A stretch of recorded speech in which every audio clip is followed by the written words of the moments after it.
विज्ञान बहिर प्रथम अध्याय पदार्थ यार प्रथम भाग तो पढ़ी सारी पदार्थ कौन प्राकृतिक और मनुष्यकृत पदार्थ कौन तार उदाहरण सब देखी सारी पदार्थर तीनोटी अवस्था विषय जानी सारी। आज पढ़ा आम भाग 2 रे पदार्थर गुण विषय पदार्थर अंतः रूपांतरण पदार्थर गठन विषय। तो चलो देखा तुम काम 1.6 रे थिबा परीक्षा गुड़ी को और ताहार पदार्थर गुण विषय जानिबा। गैसीय तरल और कठिन पदार्थर गुण सब कौन कौन रही ताहा जानिबा। प्रथम गोटे परीक्षा करिबा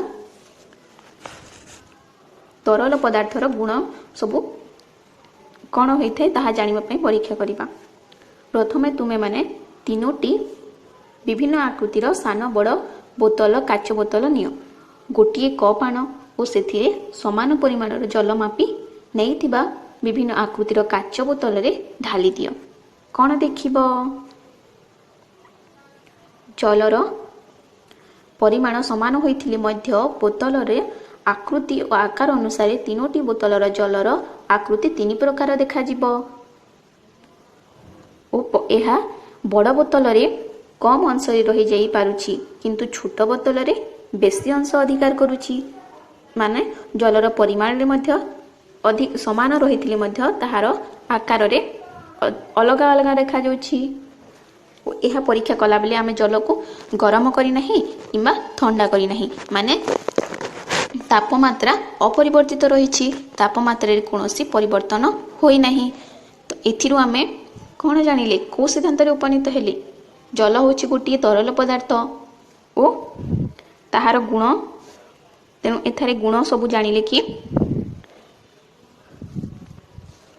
स्थिर तापमात्रा रे तरल पदार्थ आयतन अपरिवर्तित रहे किंतु यार आकार और आकृति धारक पात्रर आकृति अनुसार बदली थाए।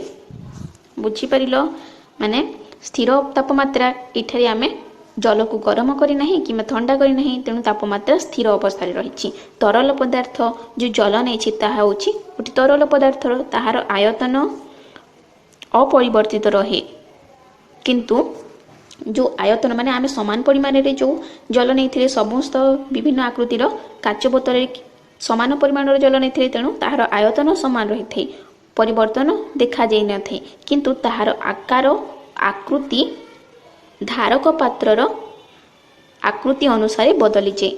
माने जो तीनोटी आमे विभिन्न प्रकार बोतल नहीं काच बोतल तो से ताहार सही पात्रर आकृति से धारण करिछि ताहार आकार मध्य से धारण करिछि। एठारु कौन सिद्धांत रे उपनीत हेले बा तरल पदार्थर ताहार गुण कौन स्थिर तापमात्रा रे तरल पदार्थर आयतन अपरिवर्तित रहे किंतु यार आकार और आकृति धारक पात्र रे आकृति अनुसार बदली जाए। हेला गोटिए गुण हेला एटा। आ गोटे गुण देखिबा तरल पदार्थ रहिबा पई गोटिए पात्रर आवश्यक होइथाय ताहा खोला बा आबद्ध होई पारे नचेत तरल पदार्थ ऊर्ध्वरु निम्न को बही जाइथे। आमे एही सिद्धांत रे उपनीत हेले जे तरल पदार्थ को रखिबा पई गोटिए खोला किंबा आबद्ध पात्र दरकार पड़ी थाए।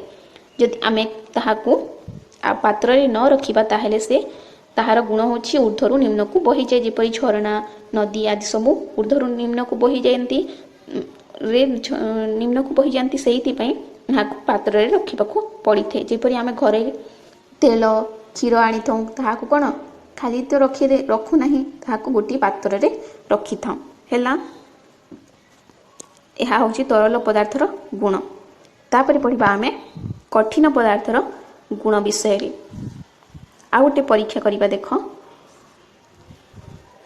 जो बोतल नहीं जल नहीं सही बोतल रे जल को काढ़ी देबा जल बाहर कर देले तापर सही विभिन्न आकार बोतल रे सेफ्टी पिन को उपरोक्त प्रत्येक बोतल भितरे पकई देबा।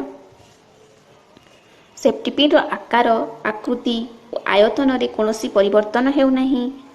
तीनोटी पदार्थर आकार और आकृति द्वारा सेफ्टी पिन प्रभावित हेउ नहीं। कारण कौन सेफ्टी पिन गोटे कौन गोटे कठिन पदार्थ अटे तेणु कठिन पदार्थर गुण होछि आमे एही सिद्धांत रे ही परीक्षा उपनीत हेलु जे स्थिर तापमात्रा रे कठिन पदार्थ रो आकार आकृति और आयतन रे कौनसी परिवर्तन हुए नहीं। एठारे स्थिर तापमात्रा रही जो बोतल रे पकेइले से आमे ताहाकू गरम माने जो सेफ्टी पिन को पकेइले ताहाकू गरम करी नहीं कि ठंडा करी नहीं तेणु तापमात्रा स्थिर अवस्था रे रही। कठिन पदार्थ माने सेफ्टी पिन को जो नेले ताहा होची कठिन पदार्थ ताहार आकार आकृति आयतन रे बोतल भितर पकेइले ताहा आयतन आकार आकृति आयतन रे परिवर्तन हैला कि हैला नहीं। तो जेमिति थिला पूर्व अवस्था रे जेमिति थिला से परवर्ती समय रे मध्य सेमिति रहिछि। तेणु इहारे स्थिर तापमात्रा रे कठिन पदार्थर आकार आकृति और आयतन रे कौनसी परिवर्तन होई न थाए। यह होची कठिन पदार्थर गुण। तापर पढ़िबा आमे गैसीय पदार्थर गुण विषय रे। 3 नंबर परीक्षा देखिबा बोतल रे जो सेफ्टी पिन रखी थिले ताहा सब बाहर कर देबा। 2-3टी धूपकाठी को एकाठी करी चलेई सेथिरु बाहरुथिबा धुआं को उपरोक्त 3टी बोतल भितर को 1 मिनिट पाई छाड़ी ठिपी बंद कर दियो। बोतल भितरे धुआं किपरि लक्ष्य करूछ किपरि रहउछि धुआं बोतल भितरे धुआं जो बोतल रे रहउछि सेही बोतल को संपूर्ण रूपे व्यापी जाउछि। सेही बोतल रे आकृति धारण करूछि। ठिपी खोली देले बोतल रो धुआं बाहरी जाउछि। आमे जो धूपकाठी गुड़ी को जलेइले ताहा गोटे काच बोतल रे विभिन्न आकृतिर काच बोतल रे कौन कले रखीदेले और ठिपी बंद करदेले तो देखिले जो धुआं बाहरुछि धूपकाठी रु ताहा से बोतल भितरे पूरे खेलै जाउछि व्यापी जाउछि। किंतु जेते बेले आमे औ बोतल रो आकार से धारण करूछि जेते बेले ठिपी को खोली देले कोन हबो ताहा धुआं सब बाहरी जाई से बोतल रु वायुमंडल रे खेलै जीवो। तो एथिरु आमे एही सिद्धांत रे उपनीत हेले जे स्थिर तापमात्रा रे गैसीय पदार्थ रो आकार आयतन और आकृति आबद्ध धारक पात्र रो आकार आयतन और आकृति रो अनुसार होई थाई। एठारे स्थिर तापमात्रा माने आमे कोन गरम ठंडा कले कि करी नाही। तो गैसीय पदार्थ माने धुआं जो धूपकाठी नेले जो धूपकाठी रु धुआं बाहरले जलेइला परे से होची गैसीय पदार्थ। तो ताहार आकार आयतन और आकृति आबद्ध धारक पात्र आकार आयतन आकृति अनुसार होइथे। जो बोतल रे रखिले ताहाकू सही आकृति से धारण कला ताहार धुआं सबुआडे खेलेई गला ताहार आकृति धारण कला ताहार आयतन मध्य धारण कला और ताहार आकार मध्य से धारण करिछि। तापरे देख यह होची गोटिए गुण आ गोटिए गुण होची गैसीय पदार्थर गैसीय पदार्थ को सर्वदा आबद्ध पात्र रे रखिबाकू हुई नचेत एही गैसीय पदार्थ पात्र रु बाहरी जाई वायुमंडल को चली जाए। आमे ठिपी को खोली देले जो परीक्षा कले सेतिरे ठिपी को खोली देला परे कोन हला भितरे थिबा सब धुआं बाहर को बाहरी की गैसीय पदार्थ सब बाहर को बाहरी की चारिआडे खेली गला वायुमंडल सहित मिसी गला वायुमंडल को चली गला। तो यह होची तेणु आमे गैसीय पदार्थ को सब बेले आबद्ध पात्र रे रखिबाकू पड़ी थाई नचे ताहा बाहर को बाहरी वायुमंडल को चली जीवो। तो यह होची गैसीय पदार्थर आ गोटे गुण। तो यही तरल पदार्थर गुण गैसीय पदार्थर गुण कठिन पदार्थर गुण सब जानिल। तापरे पढ़िबा आमे पदार्थर 3 साधारण अवस्थार अंतः रूपांतरण इंटर कन्वर्सेशन। पदार्थर अंतः रूपांतरण षष्ठ श्रेणी रे पढ़ी सारी छे। एबे पढ़िबा ताप प्रयोग रे कठिन पदार्थ तरल पदार्थ रे रूपांतरित हुए और तरल पदार्थ को उत्तप्त कले ताहा गैसीय पदार्थ रे परिवर्तित हुए। गैसीय पदार्थ को ठंडा कले ताहा तरल अवस्था को आसी जाए। तरल पदार्थ को ठंडा कले ताहा पुनश्च कठिन अवस्था को फेरी आसे। पदार्थर एही 3टी अवस्थार गोटिकरु अन्यटिकु हेउथिबा परिवर्तन को अंतः रूपांतरण कुहाजे। अच्छा अंतः रूपांतरण कौन काहाकू कुहाजे कठिन पदार्थ ताप प्रयोग कले तरल पदार्थ रे परिणत हैला। तो तरल पदार्थ को पुणी ताप प्रयोग कले ताहा गैसीय पदार्थ रे परिवर्तित हैला। गैसीय पदार्थ को पुणी जदि आमे शीतलीकरण करिबा ताहेले से तरल पदार्थ रे परिणत होउछि और तरल पदार्थ को शीतलीकरण कले कठिन पदार्थ रे परिणत होउछि। एही कठिन तरल और गैसीय पदार्थर गोटिकरू अन्यटिकू अवस्था को परिवर्तित होगाकू अंतः रूपांतरण कुहाजे। बुझीपार। तापर देख राउरकेलार इस्पात कारखाना ब्लास्ट फरेनरू बाहर जितेबले से लुहा बाहरी ता तरल अवस्था थाए से तरल लौह को पुणी घनीभूत करिकी घनीकरण करिकी ताहाकू ठंडा करा जाए और विभिन्न आकृति दि जाए। तापर देखिबा आमे गलनांक स्फुटनांक हिमांक विषय जो तापमात्रा रे बरफ तरली जल रे परिणत हुए ताहाकू जलर गलनांक मेल्टिंग पॉइंट कुहाଯାଏ। एही प्रक्रिया को गलन मेल्टिंग कुहाଯାଏ।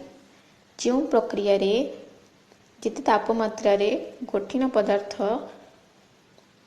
कौन तरल पदार्थ रे परिणत हुए सही पदार्थ को सही प्रक्रिया को गलन कुहाଯାଇଥାଏ।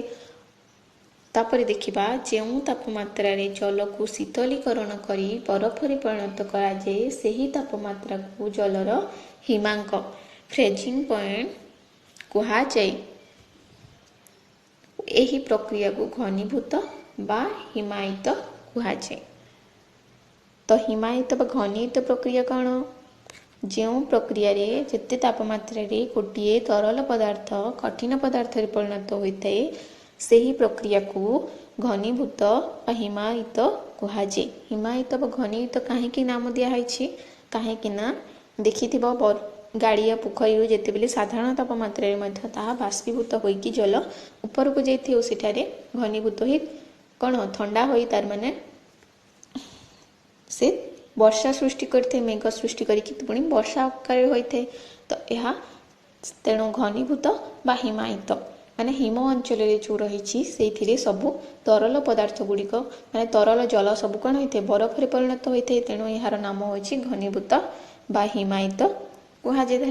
तापर देखिबा आमे जो तापमात्रा रे जल फुटी बांफ स्टीम रे परिणत हुए ताहाकू जलर स्फुटनांक बॉइलिंग पॉइंट कहती और यही प्रक्रिया को स्फुटन कुहाଯାଏ। तो बुझिल जल को आम फुटेबा कौन हम बांफरे परिणत हम। तो जिते तापमात्रा रे आम जल को फुटेबा द्वारा ता बांफरे परिणत है ताकि स्फुटनांक बॉइलिंग पॉइंट यही प्रक्रिया को माने स्फुटन कुहाଯାଏ। माने तरल पदार्थ को जो तापमात्रा रे गैसीय पदार्थ परिणत हुए सही प्रक्रिया को स्फुटन कुहाଯାଏ। बुझीपार। तापर देख यह मन रख जल को उत्तप्त करी तार तापमात्रा को 100 डिग्री सेल्सियस 100 डिग्री स्फुटनांक कले स्फुटन घटी जल गैसीय अवस्था बांफ प्राप्त हुए। बुझिल मैंने 100 डिग्री रे आमे जदि जल को उत्तप्त करिबा ताहेले से गैसीय अवस्था प्राप्त होइथै बांफरे परिणत होइथै। तो यह है स्फुटनांक जलर केते 100 डिग्री। किंतु जलर तापमात्रा स्फुटन न हेले मध्य साधारण तापमात्रा रे यह गैसीय अवस्था जलीय बाष्प प्राप्त होइथै। तो कौन कहला 100 डिग्री तापमात्रा न स्फुटन रे न हेले मध्य साधारण तापमात्रा रे मध्य से जल कौन होइथै गैसीय अवस्था जलीय बाष्प रे परिणत होइथै। यही प्रक्रिया को बाष्पीकरण कुहाଯାଏ। तमे देखिथिबो जो गाड़िया पोखरी रे रही से कौन खरा दिन मुख्यतः नहले ना साधारण दिन मध्य जल सब सूर्य किरण द्वारा बाष्पीकरण होइकी ऊपर को आसी थाए। तो यह है बाष्पीकरण प्रक्रिया। उभय स्फुटन और बाष्पीकरण प्रक्रिया रे जल और अन्य तरल पदार्थ निज निजर गैसीय अवस्था प्राप्त होइथांती। जुस्त प्रश्न नंबर 4 देख गंधकर्पूर आयोडीन दाना अमोनियम क्लोराइड लवण इत्यादि कठिन पदार्थ को नहीं किछि समय उत्तप्त कले कौन हम से जो बाष्प बाहर ता ठंडा हो पुणी ताहार कठिन ये सब कठिन पदार्थ तो कठिन पदार्थ रे गोटे आस्तरण सृष्टि हो लगी रहिबो। ताकि तुम पई काम 1.7 गोटे परीक्षा करबा गोटे गंधकर्पूर बा किछि गंधकर्पूर कुंड करिकी नेबा गोटे गिनारे और सेई गिना को घोड़ाई हो पारुथिबा बोली गोटे फनेल नेबा। तो यही चित्र में देख यह गोटे गिना ता भितर थिबा गुंड किछि गंध कर्पूर और यही स्टील गिना को मुह को ठीक भाव घोड़ाई हो पारुथिबा बोली गोटे फनेल। गोटे स्टैंड निया होइछि ता उपरे तार जाली देकी गिना को रखिबा पई बुलटेन बर्नर द्वारा ताहाकू गरम करा जाउछि। तापरे कौन हम किसी समय ताहाकू गरम कले यही फनेल उपरू आम जदि गिना को देखिबा कौन हम कठिन फाइन नाफ्थालीन तरलुछि कि जो नाफ्थालीन नहीं गंध कर्पूर नहीं ताहा तरलुछि कि तरलु नाही। गिनाटी ठंडा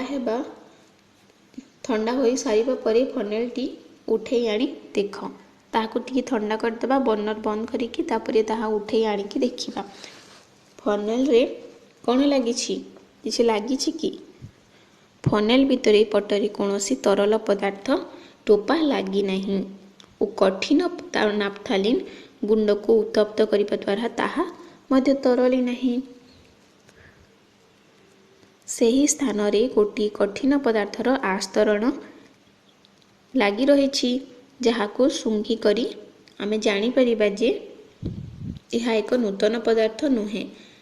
जहाँ सब प्रथम नहीं कर्पूर गुंड नहीं ताहा ही कर्पूर गुंड ही अटे। ताहा नाफ्थालीन बाष्प ठंडा होई तार कठिन अवस्था से एक आस्तरण खाली सृष्टि करिछि। एही प्रक्रिया को पदार्थर ऊर्ध्वपातन कुहाजे।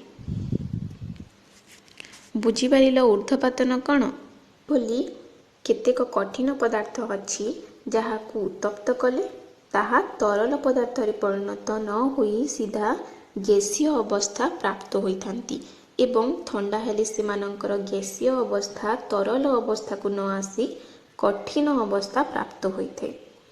एही भली कठिन पदार्थ गुड़िक एक स्वतंत्र प्रकारर कठिन पदार्थ एवं से गुड़िक उत्पायी कठिन पदार्थ कुहाजे। तो उत्पायी कठिन पदार्थ कौन बुझिल केतिक कठिन पदार्थ को उत्तप्त कले ताहा सीधा सलख गैसीय अवस्था प्राप्त होइथे और सही एवं ठंडा न होई गैसीय अवस्था तरल अवस्था को न आसी कठिन अवस्था प्राप्त होइथे।